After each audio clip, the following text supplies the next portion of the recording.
Madison, a linda fazenda de Deus. Capítulo 10. Homens de grande fé. Os homens de energia são aqueles que sofreram a oposição, o escárnio e os obstáculos. Pondo suas energias em ação, os obstáculos que encontram constituem para eles positivas bênçãos. A Ciência do Bom Viver, página 500. Sutherland e Megan viram que a Associação Geral estava pressionada pela enorme dívida do Battle Creek College. Eles sabiam que a expansão da instituição fora empreendida sem o devido apoio financeiro. Decidiram tornar a nova faculdade autossustentável. No primeiro inverno, enfrentaram uma crise financeira tão desesperadora que foi com extrema dificuldade que a tesouraria conseguiu pagar os professores. Os estudantes enfrentaram necessidades e inconveniências em seus alojamentos, estavam sem aquecimento. O presidente e seu reitor dividiam todas as responsabilidades, fardos e crises. Megan sentiu a necessidade de passar um mês de folga com parentes perto de Los Angeles, a fim de recuperar a saúde, mas não conseguia suportar a ideia de deixar o presidente Sutherland em Berrien Springs por tantos dias. Temeu que o amigo não conseguiria suportar a tensão por muito tempo sozinho. Sua ausência deixou a faculdade sem ninguém que pudesse planejar os novos prédios, adquirir o dinheiro necessário para financiar essas construções e supervisionar as obras. O presidente Sutherland fazia várias viagens a fim de levantar fundos, enquanto Percy Magan colocava as mãos na massa e supervisionava o rápido desenvolvimento do campus. De uma hora para outra, Sutherland planejou arrecadar dinheiro no noroeste dos Estados Unidos. A escola, no entanto, não tinha sequer o dinheiro para pagar sua passagem de trem. Então, os dois decidiram ir a Chicago, que ficava a uma curta distância, para ali solicitarem recursos para a viagem. Chegando à sala de espera da estação ferroviária, Megan deixou o presidente Sutherland sentado em um assento duro e lhe disse: "Ed, fica aqui orando, mesmo que isso demore o resto do dia."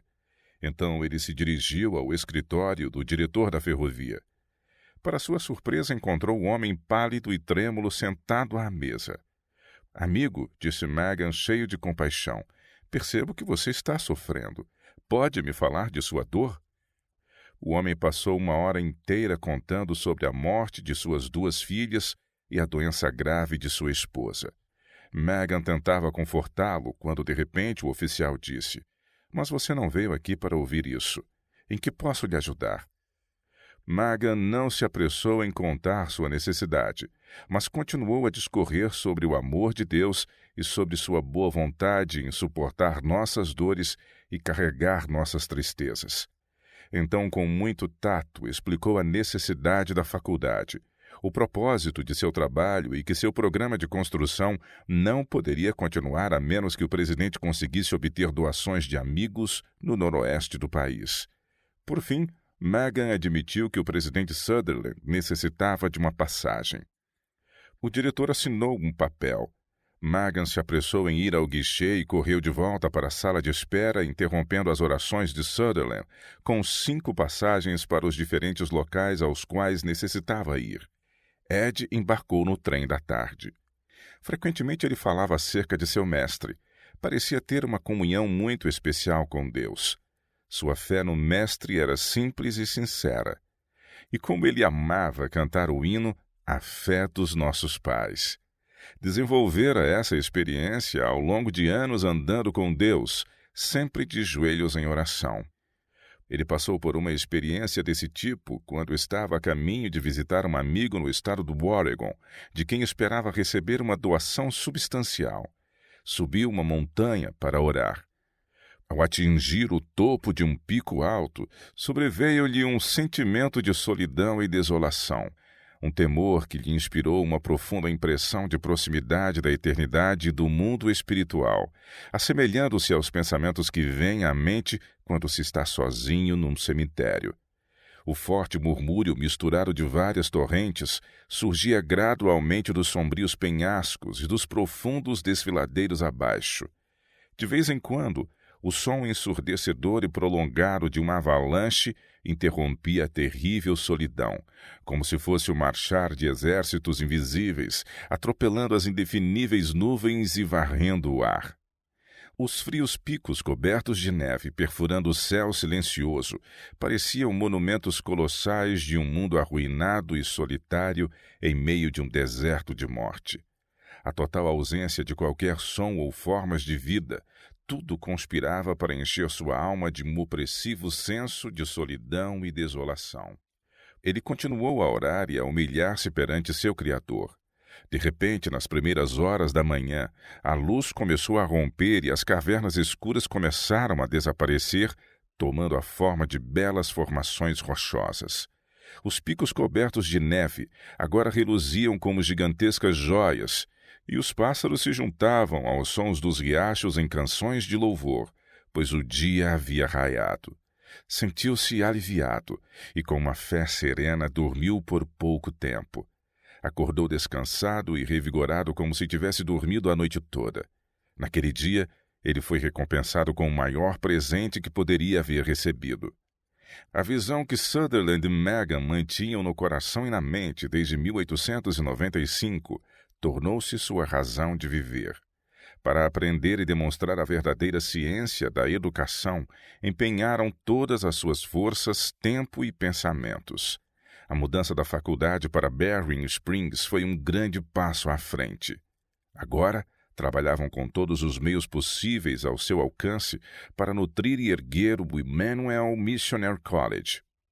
As tentativas de reforma em Walla Walla e Battle Creek ensinaram a esses dois educadores que as bênçãos de Deus repousam sobre aqueles que obedecem sua palavra, honram seus profetas e submetem sua própria vontade à dele. A experiência em Battle Creek mostrou-lhes que o caminho da reforma está cercado de oposição e crítica, mesmo por parte daqueles que professam acreditar no progresso. Eles foram severamente criticados por seus esforços de retirar a faculdade de Battle Creek e também por sua grande ênfase na Bíblia como sendo a fonte de todo o conhecimento e livro-guia para a educação em escolas cristãs. Quando a faculdade foi inaugurada no outono de 1903, cerca de 300 pessoas viviam no campus. 3 grandes casas, contendo de 7 a 9 quartos cada uma, foram terminadas e os professores já estavam acomodados nelas. Eles também construíram o prédio de Manual Arts, habilidades práticas, no ano anterior e usando seu porão como cozinha e refeitório. O segundo andar abrigava a loja da instituição e a carpintaria. O recém-construído prédio de Domestic Arts, habilidades domésticas, proveu abrigo em seu sótão para as moças da faculdade, enquanto os rapazes eram organizados em vários sótãos e cantos de outras construções. As escolas paroquiais continuavam permanentemente nos pensamentos do presidente Sutherland, e ele sentia que deveriam produzir mais livros didáticos. Os recursos não chegavam rápido o suficiente para avançar o trabalho nas construções realmente necessárias, muito menos para a impressão de novos livros. O presidente e o reitor decidiram que só continuariam as obras quando tivessem os recursos em mãos. A dívida do Battle Creek College não se repetiria ali. Mas eles necessitavam dos livros. Assim, o presidente Sutherland e a senhorita DeGraw e Percy Magan emprestaram $600 cada um. Então, conseguiram adquirir os livros com esse dinheiro. O ano de 1903 foi agitado. Grandes mudanças ocorreram em toda a denominação. Em agosto, a Associação Geral saiu de Battle Creek para estabelecer sua sede em Washington, D.C. A Review and Herald se mudou ao mesmo tempo. Ida, esposa de Percy Magan, adoeceu naquela primavera, e nenhum tratamento médico lhe trazia muito benefício. Então, críticas severas começaram a vir da recém-estabelecida sede em Washington. Tanto Sutherland quanto Magan estavam ligados à igreja com muito fortes e ternos laços, e eles caminhavam sob o fulgor da grande luz que brilhara por trás deles, a esperança da justiça pela fé de 1888. Conheciam o toque da mão de Deus e reconheciam a sua voz.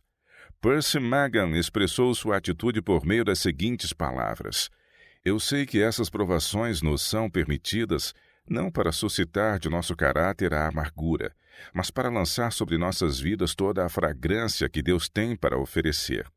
As férias de 1903 trouxeram perda e sofrimento às famílias Sutherland e Magan.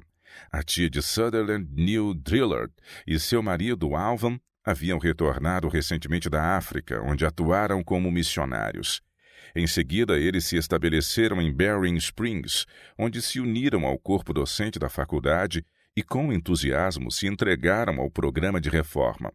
Alvan Drillard adoeceu em dezembro e veio a falecer no dia 29 daquele mês.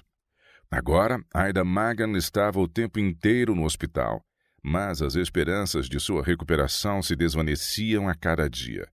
A contínua oposição que seu marido e o presidente Sutherland sofriam a deixavam oprimida e entristecida. Sutherland e Magan ficaram sabendo que a Lake Union Conference, União das Associações do Lago, pretendia realizar sua assembleia de primavera no campus do Emmanuel Missionary College. Examinaram a própria situação por todos os ângulos possíveis e decidiram que, se as críticas não diminuíssem sensivelmente antes da Assembleia da União, que ocorreria em maio, eles renunciariam aos seus cargos durante as reuniões. Ida Magan dormiu no Senhor em 19 de maio, durante as reuniões da Assembleia da Lake Union Conference. Alguns dias depois, Ellen White discursou na igreja da faculdade e louvou a fidelidade de Ida Magan. Também reprovou a cruel crítica e oposição que eram dirigidas a Sutherland e Magan desde que haviam mudado o Battle Creek College para Berrien Springs. Ela disse que essa situação sobrecarregara de tristeza o coração de Ida Magan, o que acabou custando a vida de uma esposa e mãe. Mas nada podia aplacar os oponentes, nem o conselho de Ellen White, nem as muitas e óbvias realizações dos dois jovens educadores, nem mesmo a trágica morte de Ida Magan, a qual Ellen White abertamente atribuiu a esses líderes em oposição. Eles queriam livrar-se de Sutherland e Magan. Quando o espírito implacável dessa gente se revelou, os dois homens agiram conforme haviam planejado. Renunciaram respectivamente a seus cargos como presidente e reitor do Emmanuel Missionary College. Eles não manifestaram amargura ou raiva ao deixarem seu trabalho e a instituição que tanto amavam. Mesmo entristecidos e consternados, estavam conscientes de que agiram corretamente ao estabelecer os padrões que defendiam para a educação cristã. Sabiam que haviam seguido o conselho de Ellen White, e a luz de 1888 que atrás deles brilhava continuava focada, iluminando seu caminho. Foram confortados quando a mãe White disse à Assembleia que eles não estavam deixando a faculdade como fracassados e que haviam agido em harmonia com a luz que Deus lhes dera. Trabalharam duros sob grandes dificuldades. Deus lhes acompanhara e aprovara seus esforços. Lançaram uma base permanente para a faculdade. Por atos heróicos de coragem e força inspirada, ultrapassaram muitos obstáculos aparentemente intransponíveis e formaram muitos estudantes bem educados que iam tomando seus lugares nos muitos campos que se lhes abriam ao serviço. Contudo, uma parte influente dos líderes da igreja manifestava-lhes indisposição. Romper sua conexão com a faculdade significava desligar-se da obra denominacional. Para onde deveriam ir? O que deveriam fazer? Essas duas perguntas os instigaram a novas proezas em campos ainda mais vastos. Durante anos, ambos demonstraram interesse pelos estados do Sul, ainda prejudicados pela esmagadora derrota na Guerra Civil Americana, as fazendas devastadas e o enfraquecimento dos antigos costumes e tradições que haviam sufocado o Sul durante os anos de escravidão. Em diversas ocasiões, eles manifestaram seu interesse. Então, a mãe White sugeriu que eles fossem para o Sul. Ambos continuavam partilhando o sonho de uma escola onde a ciência da verdadeira educação pudesse tornar-se realidade, sem os entraves da crítica, uma escola onde o plano de Deus pudesse ser seguido em cada detalhe. Com tal escola em mente, Sutherland e Magan foram a Nashville na primavera de 1904 e chegaram a tempo para fazer a histórica viagem no rio Cumberland, como já foi narrada no primeiro capítulo deste livro.